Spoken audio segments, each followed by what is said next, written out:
Ayalah sedang diurangan banyak. Banyak sekali beredar di media massa narasi yang menyebutkan bahwa Kerinci dulunya adalah bagian dari Sumatera Barat yang kemudian dimasukkan ke dalam Provinsi Jambi. Apakah benar demikian?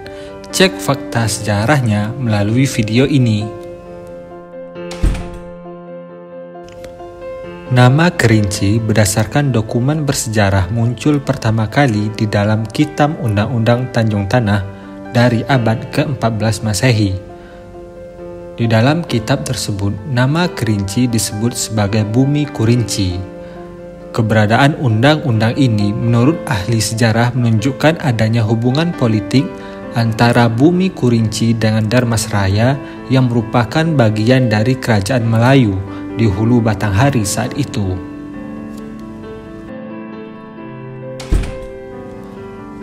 Bukti sejarah berikutnya adalah naskah-naskah piagam Kesultanan Jambi.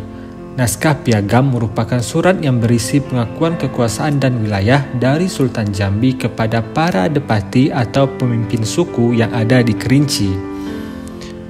Ditemukan hampir 40 naskah piagam. Piagam tertua yang ditemukan adalah piagam Depati Atur Bumi dari Hiang dan Depati Payung dari Dusun Pondok Tinggi dari abad ke-17 Masehi. Sementara itu, piagam termuda adalah piagam Depati Sungai Laga pertama Tanah Kadipan dari Koto Beringin Rawang, berangka tahun 1819 Masehi. Naskah-naskah piagam ini menunjukkan bahwa hampir 3 abad Kerinci menjadi bagian dari pengaruh politik Kesultanan Jambi. Namun pada tahun 1903, Kesultanan Jambi runtuh dan diambil alih oleh pemerintah kolonial Belanda. Bekas negara Jambi kemudian dimasukkan ke dalam wilayah administratif Residensi Palembang. Hingga pada tahun 1906, Jambi menjadi wilayah residensi tersendiri dan Kerinci menjadi wilayah administratif Onder Afdeling di bawah Afdeling Jambi Bovenlanden. Status administratif Kerinci dinaikkan menjadi Afdeling pada tahun 1912.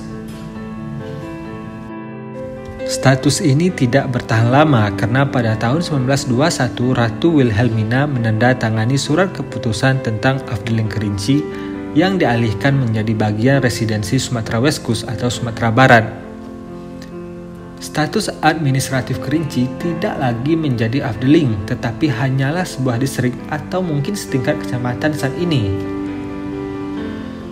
Pengalihan Kerinci menjadi bagian dari residensi Sumatera Barat mungkin sekali terkait dengan pertimbangan ekonomi, karena jarak Kerinci dan Kota Padang lebih dekat dibandingkan dengan Jambi, sehingga proses komunikasi dan transportasi relatif lebih dekat dan murah. Di zaman kemerdekaan, Kerinci masih menjadi bagian dari Keresidenan Sumatera Barat di bawah Provinsi Sumatera Tengah. Status Kerinci adalah wilayah kewedanan di bawah Kabupaten Pesisir Selatan Kerinci. Hingga pada tahun 1957, Presiden Soekarno mengeluarkan Undang-Undang Darurat Republik Indonesia Nomor 19 Tahun 1957 tentang pembentukan Provinsi Jambi. Pada awal tahun 1958, Provinsi Jambi resmi berdiri dengan Kerinci menjadi salah satu kabupaten yang ada di dalamnya. Dengan demikian, selama 37 tahun, Kerinci menjadi bagian dari residensi Sumatera Barat, yakni sejak tahun 1921 pada zaman Ratu Wilhelmina hingga tahun 1958 pada zaman Soekarno. Namun, jikalau ditarik sejarahnya jauh ke belakang, Kerinci adalah bagian dari Kesultanan Jambi sejak zaman Kesultanan hingga berakhir pada tahun 1903. Dilanjutkan menjadi bagian residensi Jambi hingga tahun 1921 di zaman kolonial.